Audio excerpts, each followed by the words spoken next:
નમસ્કાર વિદ્યાર્થી મિત્રો, આ વિડીયોમાં આપણે ધોરણ 7ના વિદ્યાર્થીઓ માટે સંસ્કૃત વિષયમાં તારીખ 1/2/2025ના રોજ એટલે કે આજ રોજ લેવાયેલ કસોટી એના સંપૂર્ણ પ્રશ્ન બેંકનું સોલ્યુશન જોવાનું છે.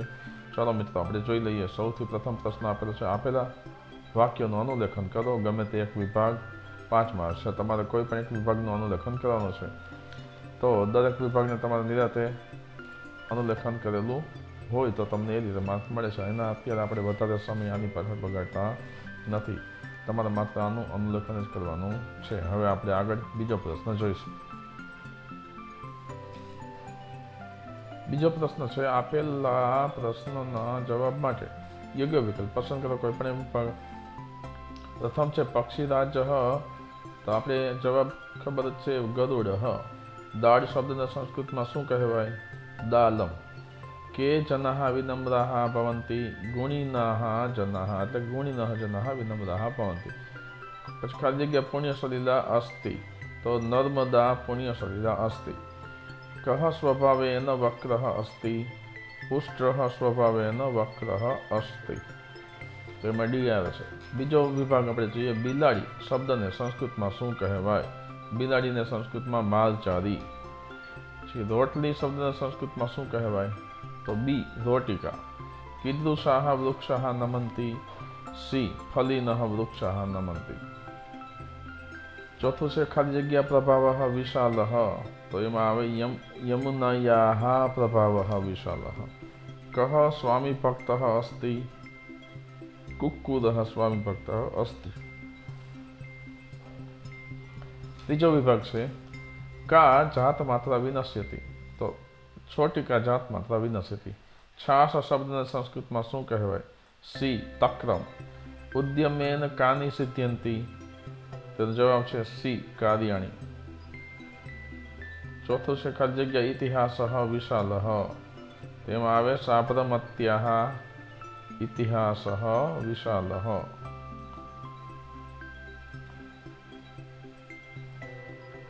કહ મનુષ્ય વાણી વક્તુમ શક્નોતિ. કોણ મનુષ્યની વાણી બોલી શકે છે? તો શુક. ત્યારબાદ ચોથો વિભાગ જોઈએ. વૃક્ષાગ્રવાસી કહ અસ્તિ. વૃક્ષાગ્રવાસી નારિકેલમ અસ્તિ. બીજું છે શાક શબ્દને સંસ્કૃતમાં શું કહેવાય? તો શાકને સંસ્કૃતમાં વ્યંજનમ કહેવાય. સુપ્તસ્ય સિંહસ્ય મુખ્ય ખાલી જગ્યા ન પ્રવિશંતિ. તેમાં આવે મૃગાહ ન પ્રવિશંતિ. પછી ચોથું છે ખાલી જગ્યા તટે રાજકોટ નગરમ અસ્તિ. તો એનો જવાબ આવે છે આજ્યાહ તટે રાજકોટ નગરમ અસ્તિ. પાંચમું છે કસ્ય ચંચુઃ વક્રા અસ્તિ. તો શુકસ્ય ચંચુ વક્રા અસ્તિ. ત્યારબાદ બીજા પ્રશ્નમાં પાંચમો વિભાગ છે ભાત શબ્દને સંસ્કૃતમાં શું કહેવાય? તો ભાતને સંસ્કૃતમાં ઓદનમ કહેવાય. કાતરઃ યુદ્ધ કિમ કરોતિ. તો ઉત્તર આવે છે કાતરઃ યુદ્ધે પલાયનમ કરોતિ. યત્ર ક્રોધઃ તત્ર વિનાશઃ. બી ખાલી જગ્યા તટે દ્વારકા નગરમ અસ્તિ. તો એમાં આવે ગોમત્યાઃ તટે દ્વારકા નગરમ અસ્તિ. કસ્ય ગ્રીવા વક્રા અસ્તિ. ઉત્તર છે બકસ્ય ગ્રીવા વક્રા અસ્તિ. તો ત્રીજો પ્રશ્ન જોઈએ. આપેલ વાક્યોને સંસ્કૃતમાં લખો. કોઈ પણ એક વિભાગ તમારે લખવાનો છે. પ્રથમ વિભાગના વાક્ય જોઈએ. ગંગા પવિત્ર નદી છે. તો આપણો સંસ્કૃત વાક્ય આપણું આ રીતે બનશે ગંગા પવિત્રા નદી અસ્તિ. બીજું છે પોપટની ચાંચ વાંકી છે. તો જવાબ બનશે શુકસ્ય ચંચુ વક્રા અસ્તિ. ચા તૈયાર છે. તો ચાયમ સિદ્ધમ અસ્તિ. ગુજરાત મારું રાજ્ય છે. ગુજરાતઃ મમ રાજ્ય અસ્તિ. પાંચમો મીના પાણી પીવે છે. તો મીના જલમ પીબતી. ત્યારબાદ બીજો વિભાગ જોઈએ. બીજા વિભાગના વાક્યો છે. મારા પિતાજીનું નામ કિરીટભાઈ છે.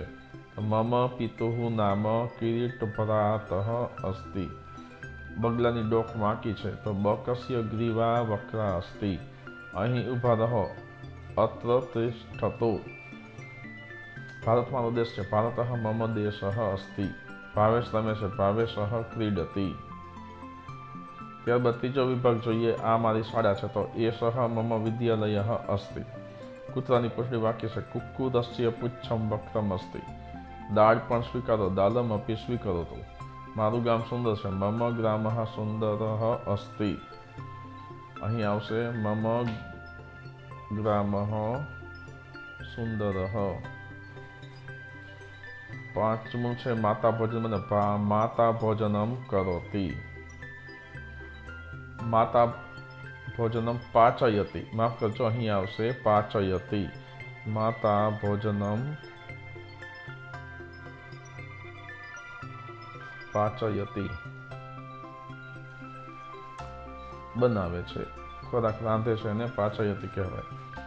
ત્યારબાદ વિભાગ 4, મહેશ ભોજન કરે છે તો મહેશઃ ભોજનમ કરોતિ. તારી ડોક વાંકે છે. તવ ગ્રીવા વક્રા અસ્તિ. ભોજન તૈયાર છે. ભોજનમ સિદ્ધમ અસ્તિ. અહીં પુસ્તકાલય છે. અત્ર પુસ્તકાલયમ અસ્તિ. હું પરિશ્રમ કરું છું. અહમ પરિશ્રમમ કરોમિ. પાંચમું છે ઊંટ રણનો રાજા છે તો ઉષ્ટ્રઃ મરુભૂમ્યાઃ નૃપઃ અસ્તિ. બીજું મોહન શાળાએ જાય છે. મોહનઃ પાઠશાલામ ગચ્છતિ. ત્રીજું ગીતા ગીત ગાય છે. ગીતા ગીતમ ગાયતિ. ચોથું ત્યાં બગીચો છે. તત્ર ઉદ્યાનમ અસ્તિ. પાંચમું સિંહ શયન કરે છે. સિંહઃ શયનમ કરોતિ.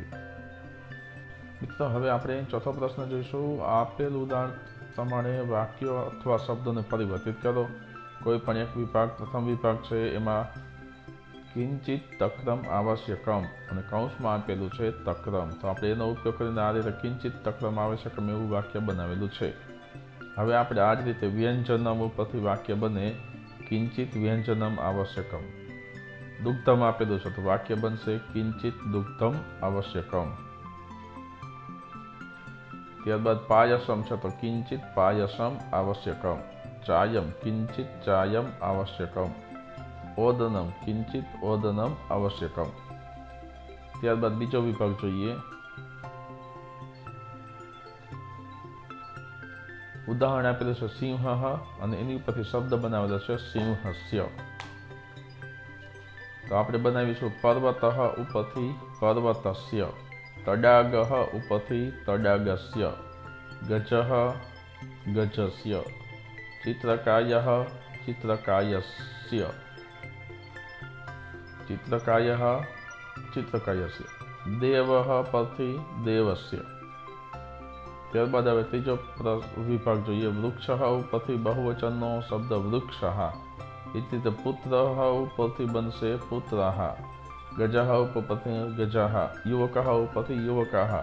શુકઃ ઉપરથી શુકઃ અને મૂર્ખઃ ઉપરથી મૂર્ખઃ. ચોથો વિભાગ છે ઉદાહરણ છે ચષકઃ અસ્તિ જલમ નાસ્તિ. ચષકઃ અસ્તિ જલમ નાસ્તિ એ રીતે આપણને આપેલું છે. આપણે આ કૌંસમાં આપેલા શબ્દનો ઉપયોગ કરીને આ રીતે વાક્ય બનાવવાનું છે.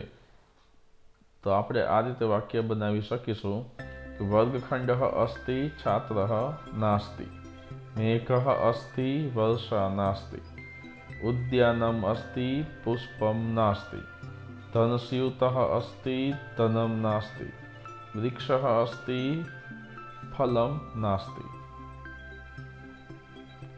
પાંચમું છે વિભાગ્યમાં આપેલું છે યમુનાયાઃ ઇતિહાસઃ વિશાલઃ અને કૌંસમાં આપેલું છે યમુના. તો આપણે યમુનાયાઃ એ રીતે વાક્ય બનાવવાનું આપેલું છે. આપણે એ રીતે બનાવીશું જુદા જુદા વાક્યો. ખાલી જગ્યા છે ઇતિહાસઃ વિશાલઃ. તો અહીં આપેલો છે નર્મદા. તો શબ્દ બનશે નર્મદાયાઃ અને વાક્ય બનશે નર્મદાયાઃ ઇતિહાસઃ વિશાલઃ. તો અહીં તમારે નર્મદાયાઃ ઇતિહાસઃ વિશાલઃ એ રીતે આપણે મૂકવું જોઈએ. ત્યારબાદ બ્રહ્મપુત્રા છે તો બ્રહ્મપુત્ર્યાઃ ઇતિહાસઃ વિશાલઃ. વેદિકા ઉપરથી વેદિકાયાઃ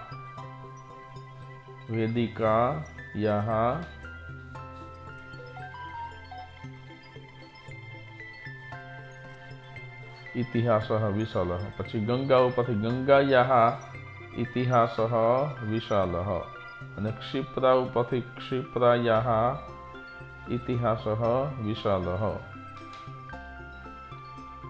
ત્યારબાદ છેલ્લો પાંચમો પ્રશ્ન છે. નીચે આપેલ સુભાષિત અને કાવ્ય પંક્તિ પૂર્ણ કરો કોઈ પણ એક વિભાગ. પ્રથમ વિભાગમાં આપણે જોઈએ. પ્રથમ વિભાગમાં છે વૃક્ષાગ્રવાસી ન અને ન ઘટો ન મેઘ અને બીજું છે પૃથ્વીયામ ત્રીણી રત્નાની. આપણે આને આ રીતે પૂર્ણ કરી શકીએ. વૃક્ષાગ્રવાસી ન ચ પક્ષીરાજ ત્રિનેત્રધારી ન ચ શૂલપાણિ ત્વગ્વસ્ત્રધારી ન ચ સિદ્ધયોગી જલમ ચ બિભ્રન ન ઘટો ન મેઘ. બીજું છે પૃથ્વીયામ ત્રીણી રત્નાની જલમન્નમ સુભાષિતમ મુઢ્ઢૈઃ પાષાણખંડેષુ રત્ન સંજ્ઞા વિધીયતે. ત્યારબાદ બીજો વિભાગ આપણે જોઈએ. બીજા વિભાગમાં પ્રથમ છે કૃષ્ણમુખી નમાલચારી. તો આપણે એને આ રીતે લખી શકીએ અને બીજામાં છે પૂર્વ દિશા. તો પ્રથમ આપણે આ રીતે બનાવીએ. કૃષ્ણમુખી ન માલચારી દ્વિજિહ્વા ન ચ સર્પિણી. અહીંયા ન અલગ મૂકવો પડશે. પંચભર્તરી ન પાંચાલી યો જાનાતિ સહ પંડિતઃ. ત્યારબાદ બીજું છે પૂર્વ દિશાયામ રક્ષતિ કાલિકા વસતિ કૃષ્ણ પશ્ચિમ દિશાયામ ઉત્તર દિશાયામ રક્ષતિ અંબા કુંતેશ્વરસ્ય તુ દક્ષિણધામ. ત્રીજા વિભાગમાં જોવો. પ્રથમ છે કસ્તુરી જાયતે. કસ્તુરી જાયતે કસ્માત કો હંતિ કર્ણામ કુલમ કિમ કુર્યાત કાતર યુદ્ધે મૃગાત સિંહ પલાયનમ. બીજું છે નમંતી ફલિનો. તેની પછી નમંતી ફલિનો વૃક્ષા નમંતી ગુણિનો જનઃ શુષ્ક વૃક્ષાશ્ચ મૂર્ખાશ્ચ ન નમંતી કદાચન. ચોથો વિભાગ એમાં પ્રથમ છે દ્રષ્ટિપુત્તમ ન્યસત. આને આપણે આ રીતે પૂર્ણ કરીશું. દ્રષ્ટિપુત્તમ ન્યસત પાદમ વસ્ત્રપુત્તમ જલમ પિબેત સત્યપુતામ વદેદ્વાણીમ મનઃપુતમ સમાચરેત. ત્યારબાદ બીજું છે પુણ્ય સલીલા નર્મદા માતા સૂર્ય તનયા વહતી વિપુલા સાબ્રમત્યા ઇતિહાસ વિશાલ ગુર્જર દેશસ્ય મહાપ્રભાવ. પાંચમા વિભાગમાં ઉદ્યમેનહિ અને છેલ્લે મુખ્ય મૃગઃ. તો આ રીતે આપણે આને લખીશું. ઉદ્યમેનહિ સિદ્ધ્યંતિ કાર્યાણિ ન ચ મદથૈઃ નહિ સુપ્તસ્ય સિંહસ્ય પ્રવિશન્તિ મુખે મૃગઃ. અને બીજું છે નર નારી સમુત્પન્ના સા સ્ત્રી દેહ વિવર્જિત અમુખી કુરુતે શબ્દમ જાત માત્રા વિનશ્યતિ. તો આ રીતે મિત્રો આપણે 5 પ્રશ્નો છે અહીં પૂર્ણ કરેલા છે. મિત્રો મારી યુટ્યુબ ચેનલ માય સ્ટુડન્ટ્સ એજ્યુકેશનને તમે સબસ્ક્રાઈબ કરજો અને તમારા અન્ય મિત્રોને પણ આ વિડીયો શેર કરજો. ધન્યવાદ.